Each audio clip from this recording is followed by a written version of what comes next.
Good morning. Hope everybody's doing well.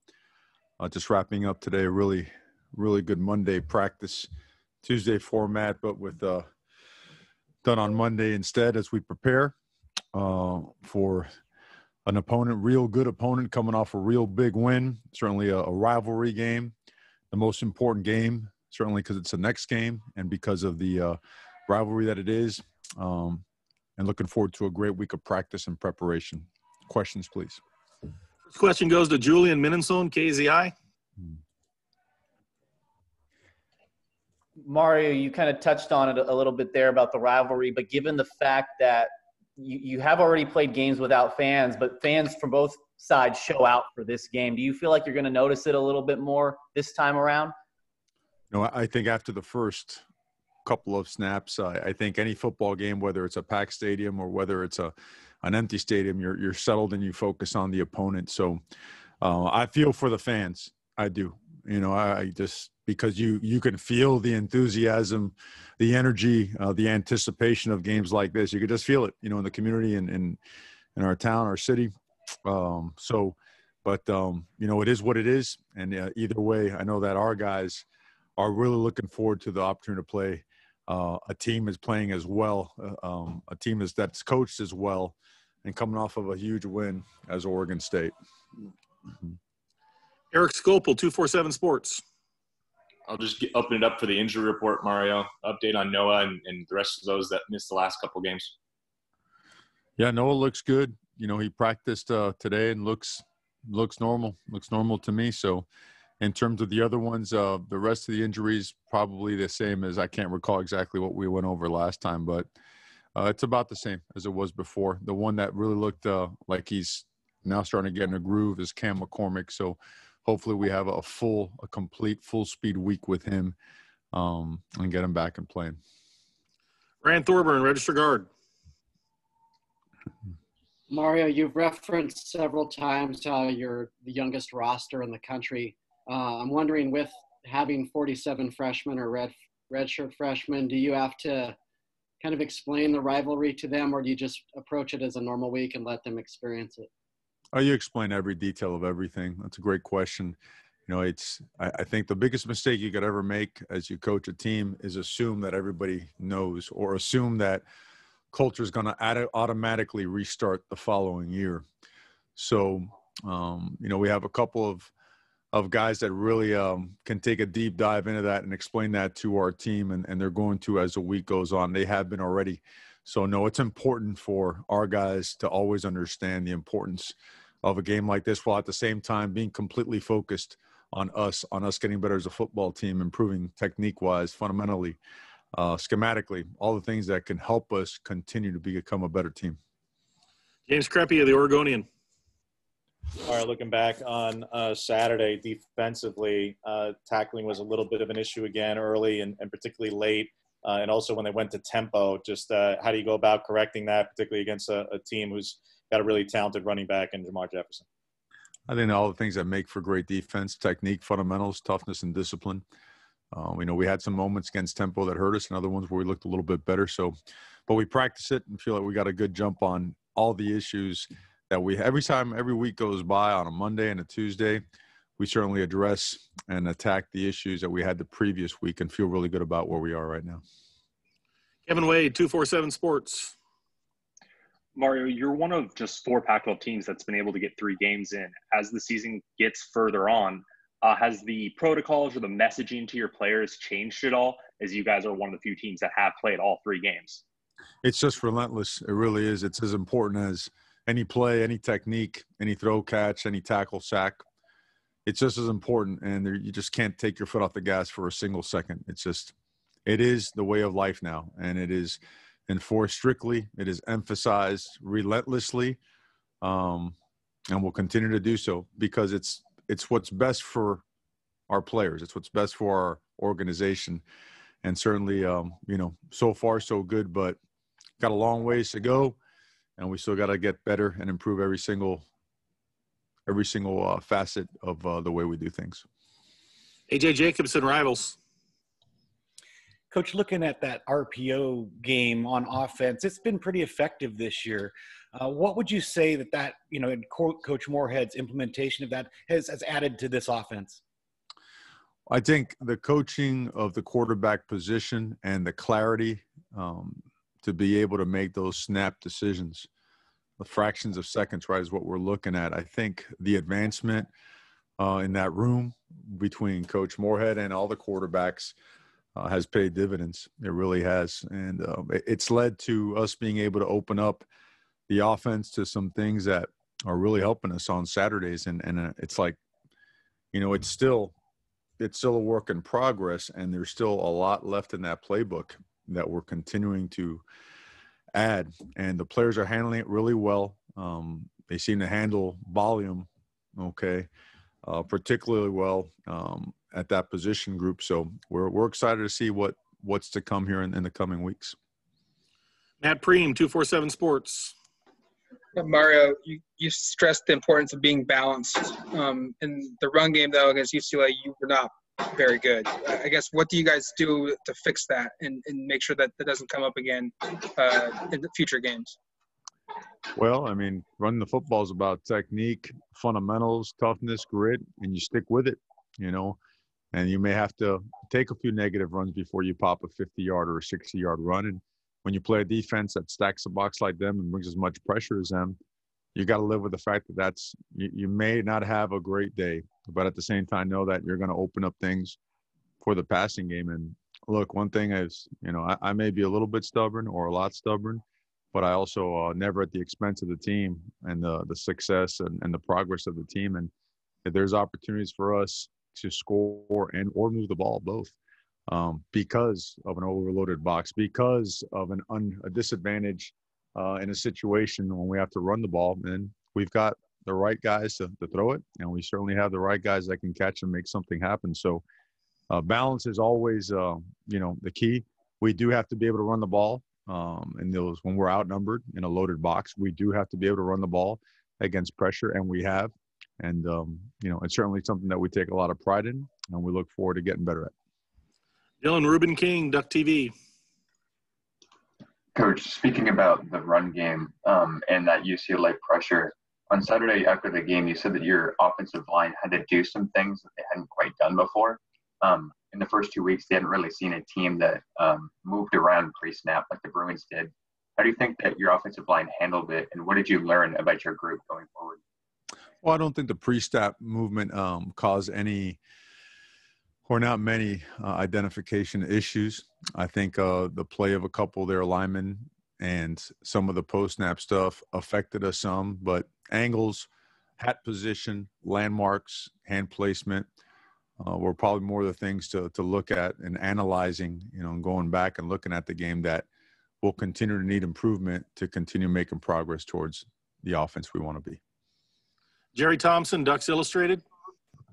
Yeah, I had an observer, pretty knowledgeable one, who watched the offensive lines on both teams. And I don't know if you would agree with this, but he said, offensive linemen get away with holding every game, but it seemed like UCLA got away with a lot of holding. I don't know if you can even comment on that, but did you observe anything extraordinary there?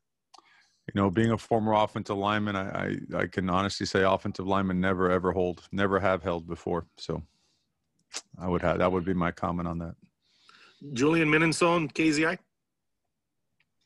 Mario, what is your thoughts on this Oregon State defense, in particular, the very, very talented linebacker core that they've got with Rashid and Spates and Roberts over there, and what kind of problems that they could pose for you guys? Yeah, they're active and they're physical. They're downhill. Certainly last year they gave us plenty of issues. We didn't move the ball well on the ground, or didn't throw it very well. They are very talented in terms of setting edges, of playing off of blocks, shedding blocks. They cover really well. They're really long at corner, active at safety, downhill. They take good angles. They do a really good job, clawing at the ball and trying to knock it out. I think up front they play with some power, and I think on the edges and inside they're very active in pass rush as well.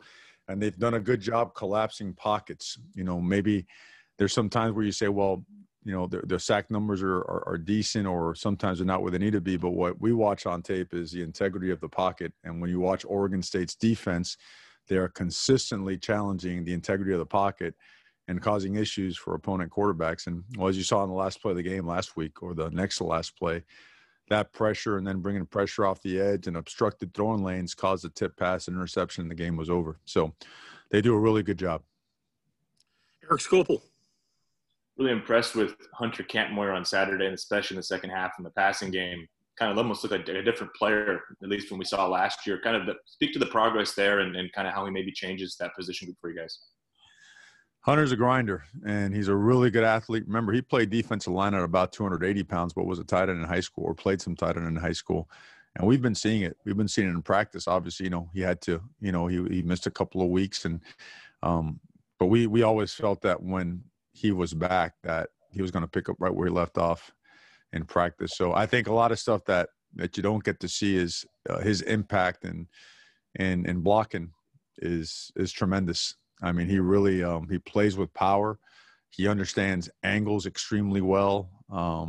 He's certainly someone and that tight end group just in general, especially hoping that and I feel confident we'll have a great week with Cam. We feel we have one of the better tight end groups around. Rand Thorburn. Mario, this is the third time you've competed against Jamar Jefferson. He's obviously off to a phenomenal start this season. What makes him so hard to deal with? Well, he's got everything the great backs have. It starts with great vision, and then you go and start talking about his speed, his power, his explosiveness. He sets up blocks really, really well. He can make you miss. He could run over you. He could run through you. He's effective out of the backfield, catching the football. He blocks really, really well. He's got an excellent offensive line. I know their offensive line coach extremely well, and they play with power and tremendous discipline. And well, you saw first play of the game last week, right? Right to that. I think it was a 65-yarder where he was great blocking up front, but he used them. He kept on his landmark. He set up some great blocks, and the tight ends who – can't tell you how impressed I am with their tight ends and the way those guys have developed into complete players as blockers and pass catchers. So I think he himself, with the gifts that he has, plus the scheme and the supporting cast, make for a really challenging offense to stop.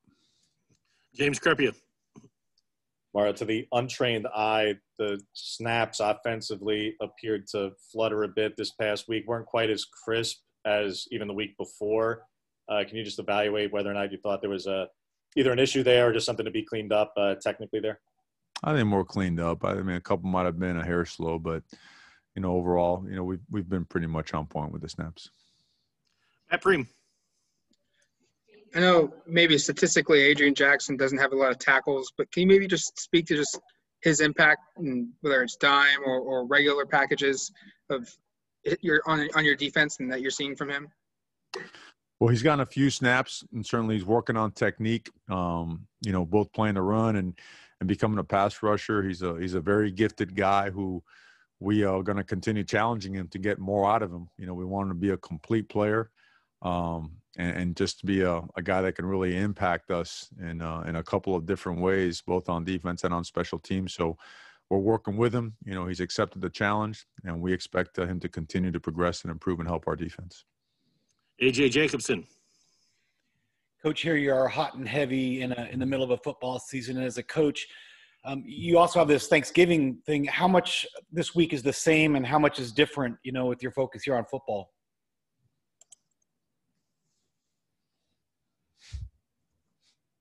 Well, it's all football. It's all football. It's just I honestly, you realize the blessings that you have, and the fact that you're surrounded by such awesome people. But you just made me stop and think about the fact that it actually is Thanksgiving. So, will the routine change? No. It's you just move all the days a day up. Like your Thursday is really your Friday. So it's the night before the game when you have your meetings and your walkthroughs at night, before you travel the next day. And even though it's right down the road, it's still technically, you're going away, you're traveling. So there won't be any, I would say, changes in a normal schedule. Maybe the the menu might be different at the house. I'll check and see with the wife, see what she has in store later. Eric Scopel. Camden, unfortunately, another rough miss there. What have you seen from him in practice? Is it different from practice to the game? And you said last week you'll continue to roll with whoever's best in practice. Do you foresee that still being Camden this week? Yeah, and I said it after the game because you got to call it like it is, all right? Because I have a lot of faith and belief in Cam. He was disappointed with his performance. Certainly weren't happy with it, but he had earned the right to kick that game. And so with that competition is open for the week, and the guys have a chance to battle and see who wins that job.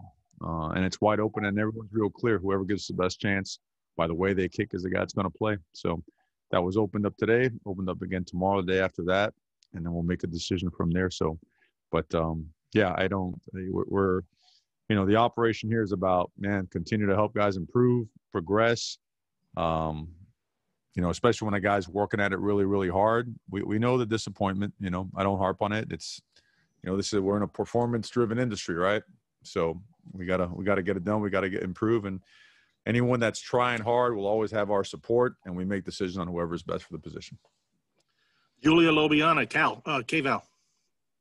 Coach, you mentioned in your opening statement that OSU is obviously coming off a big game. Tristan Gebbia has gained more of his confidence back. So what are your thoughts on his performance and your assessment for him coming into Friday? Well, he just has complete command of the offense right now. You see him at the line of scrimmage, putting them in advantage plays, checking out of potentially bad plays. Certainly just understanding where the pressure is coming from, when he's protected, when he's got to get rid of it. Very, very accurate, very disciplined, carries out his fakes extremely well.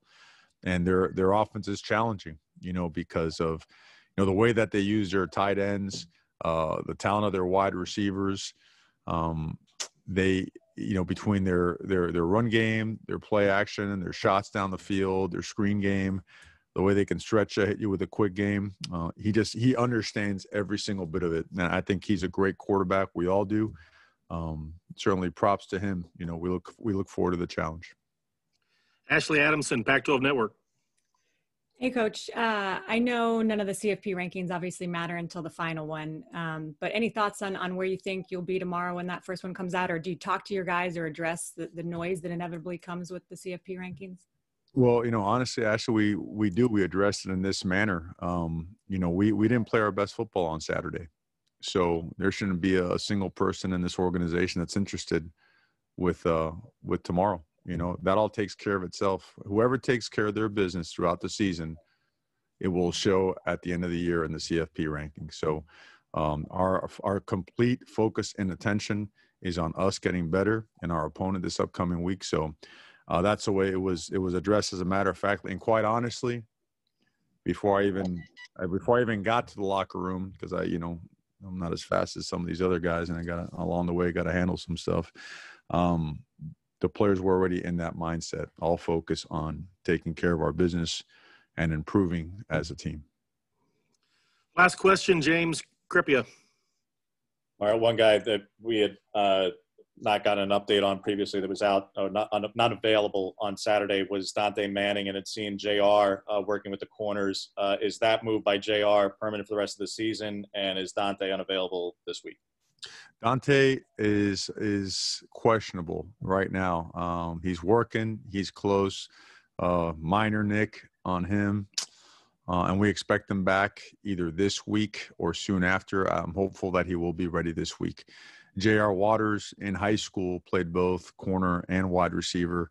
Always felt he had a chance due to the fact that, some of our receivers are playing good football, and that we're probably not as deep in the secondary. We want to give him a look, and he did a really good job and did a good job today as well. So credit to JR for being unselfish and trying to help the team the best way that he can. Thank you, Coach. Appreciate your time. Okay, guys. Thank you very much. If I don't see you, everybody, happy Thanksgiving. I hope you guys enjoy it. Let me know how Thanksgiving actually is in the real world. Okay.